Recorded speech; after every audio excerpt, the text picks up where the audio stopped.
हाँ मैं कलाकार हूँ, क्या करोगे मेरी कहानी सुनकर।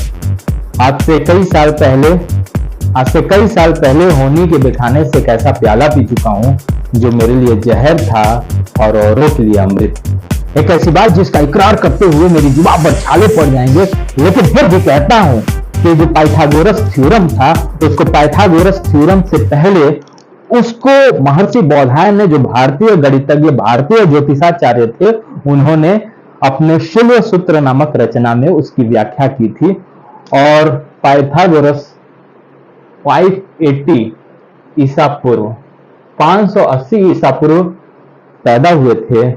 और जो बौधायन ने अपना शिल्व सूत्र में जो रचना की थी, वो इनके पैदा होने से 300 वर्ष पहले, यानी कि 800 ईसा पूर्व उन्होंने जो पाइथागोरस थ्योरम है उसकी व्याख्या कर दी थी। उन्होंने कहा था, दीर्घस्य षड्या रज्जु पार्श्वमानी त्र्यंकमानी च यत् पृथक भूते कृतस्थ दुभ्याम करोति। अर्थात किसी आयत में किसी विकर्ण पर अगर रस्सी तानी जाए तो उस रस्सी पर जो वर्ग बनेगा उसका क्षेत्रफल अलग अलग, उसकी लंबाई मतलब उसकी ऊर्ध्व भुजा पर जो वर्ग बनेगा उसके क्षेत्रफल तथा उसकी क्षैतिज भुजा पर जो वर्ग बनेगा उसके क्षेत्रफल के योग के बराबर होगा। आइए इसको समझते हैं। बौधायन प्रमेय, बौधायन थ्योरम,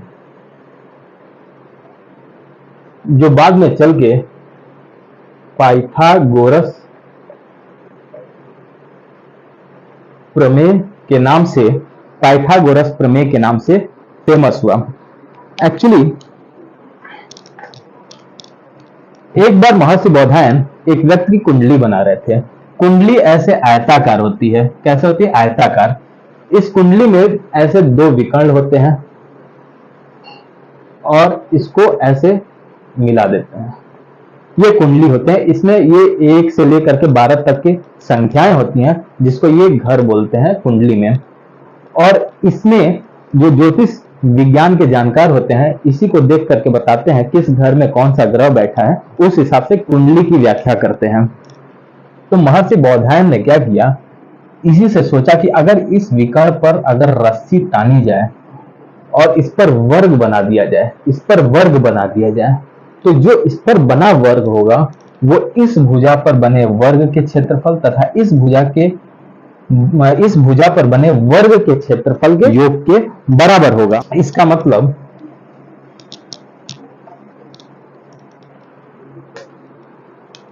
अगर हम एक आयत ऐसे बनाएं, एक रेक्टेंगल बनाएं और यहाँ पे इसके विकर्ण, इस विकर्ण पर अगर एक वर्ग बना दें,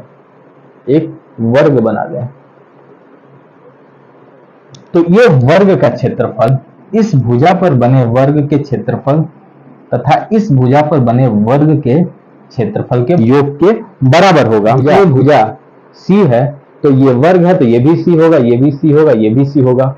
और अगर ये भुजा B है तो ये सारी भुजाएं B होंगी, और अगर ये भुजा A है तो ये सारी भुजाएं A होंगी। तो बौधायन के अनुसार दीर्घक्ष छड़िया रज्जु पार्श्वमानी तिर्यंकमानी छ। दीर्घक्ष छड़िया मतलब ये आयत है, उस आयत पर रज्जु मतलब रस्सी, अगर इनके विकर्ण पर अगर रस्सी तानी जाए तो इस पर जो वर्ग बनता है, उस वर्ग का क्षेत्रफल इस ऊर्ध्व भुजा पर बने वर्ग के क्षेत्रफल तथा इस क्षैतिज भुजा पर बने वर्ग के क्षेत्रफल के योग के बराबर होता है। ये उन्होंने, बौधायन ने बोला था। यानी कि C² = A² + B², ये उन्होंने कहा था। यही होता है पाइथागोरस प्रमेय कि किसी समकोण त्रिभुज में कर्ण का वर्ग, हाइपोटेनस का स्क्वायर जो होता है, वो लंब के स्क्वायर और आधार के स्क्वायर के योग के बराबर होता है। इसका मतलब hypotenuse square = perpendicular square plus base का स्क्वायर। अब पाइथागोरस जो थ्योरम है, जिसको महर्षि बौधायन ने दिया था और उसकी व्याख्या अपने शिल्व सूत्र में की थी, वो उन्होंने कैसे इसको सिद्ध किया, ये हम मान लेते हैं एक समकोण त्रिभुज है। अब हमने क्या किया, इसकी एक भुजा ए है, इसकी एक भुजा सी है, इस बी है, और इसकी ये भुजा सी है। ये समकोण त्रिभुज है। बौधायन ने क्या किया, इस भुजा को आगे बढ़ाया और ये बी के बराबर एक भुजा उन्होंने यहाँ काट लिया। इसी तरह इसके समकोण लंबवत एक रेखा खींची, ठीक है, और इस रेखा में ये बी के बराबर उन्होंने खींचा। इसके बाद इन्होंने ये ए के बराबर यहाँ पे एक कट लगा दिया और इसको इससे मिला दिया, तो ये भी सी हो गया। ऐसे ही इसको बी तक आगे बढ़ाया और यहाँ इस पे फिर से वापस इन्होंने परपेंडिकुलर एक रेखा खींची, बी है तो यहाँ पे उन्होंने एक काट लिया और इसको इससे मिला दिया, तो ये भी भुजा सी हो गई। और ये बी तक बढ़ाया और वापस इसको इससे मिला दिया, तो ये हो गया ए, और इसको इससे मिला दिया तो ये भी हो गया सी। इस तरह से एक बड़ा वर्ग बन गया, एक आउटर वर्ग बन गया, ठीक है। और इस बड़े वर्ग का जो क्षेत्रफल होगा, ये अंदर जो 1 2 3 4 त्रिभुज है उस क्षेत्रफल के योग के बराबर, और ये अंदर एक जो वर्ग बना है उस क्षेत्रफल के योग के बराबर।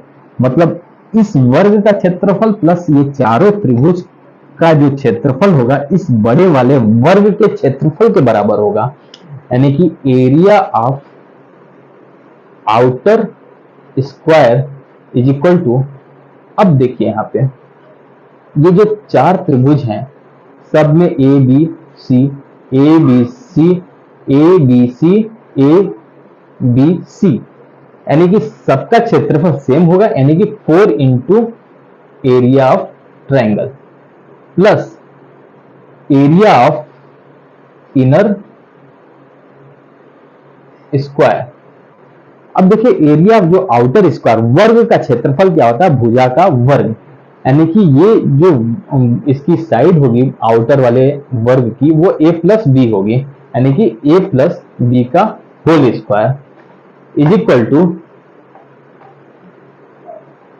किसी भी त्रिभुज का जो क्षेत्रफल होता है वो होता है हाफ लंब इंटू आधार, यानी कि 4। और कोई भी एक त्रिभुज, जैसे इस त्रिभुज का अगर हमको क्षेत्रफल निकालना है तो हाफ लंब a इंटू बी ये हो जाएगा, प्लस ये जो इनर स्क्वायर है इसका क्षेत्रफल क्या होगा, भुजा का वर्ग, यानी कि भुजा क्या है सी है तो सी का स्क्वायर। a प्लस बी को हम ओपन करेंगे तो a square plus twice a b plus b square ये हो जाएगा, यहां से twice a b plus c square, twice a b cancel हो जाएगा, a square plus b square is equal to c square. इसको सर्वप्रथम बौधायन ने भारतीय जो कि गणितज्ञ थे उन्होंने दिया था। इससे ये सिद्ध होता है कि हमारे भारत से ही होकर के जो गणित है वो अरब कंट्री में गई और अरब कंट्री से होकर के यूरोप कंट्री में गई, इसलिए हम ये कह सकते हैं कि हमारा भारत महान। तो बौधायन ने सिर्फ यही एक थ्योरम नहीं दिया, उन्होंने और से भी बहुत से थ्योरम दिए आयत से संबंधित। अगर आयत के विकर्ण को एक दूसरे से मिलाते हैं तो वो क्या थ्योरी बनती है, अगर समचतुर्भुज है उसके विकर्ण को मिलाते हैं एक दूसरे से, अगर कोई समचतुर्भुज है उसके विकर्णों को अगर हम मिलाएं तो जिस पर वो काटेगा वो लंबवत एक दूसरे के लंबवत होगा। और बहुत से उन्होंने सर्किल से रिलेटेड उन्होंने बहुत से थ्योरम दिए। पाई की वैल्यू भी उन्होंने सर्वप्रथम बताई, बाद में आर्यभट्ट और माधवाचार्य और न्यूटन बहुत लोगों ने पाई की वैल्यू बताई, लेकिन उन्होंने भी पाई की वैल्यू सर्किल से निकाली थी। तो इस तरह से हम कह सकते हैं कि जो गणित है वो भारत में उसकी उत्पत्ति हुई। इसीलिए कहा जाता है कि देता ना दशमलव भारत तो यूं चांद पर जाना मुश्किल था, धरती और चांद की दूरी का अंदाजा लगाना मुश्किल था। इसी के साथ हम अपने वीडियो को समाप्त करते हैं। अगर वीडियो अच्छा लगे तो लाइक और शेयर कीजिएगा और हमारे चैनल को सब्सक्राइब जरूर कीजिएगा। धन्यवाद। जय हिंद, जय भारत।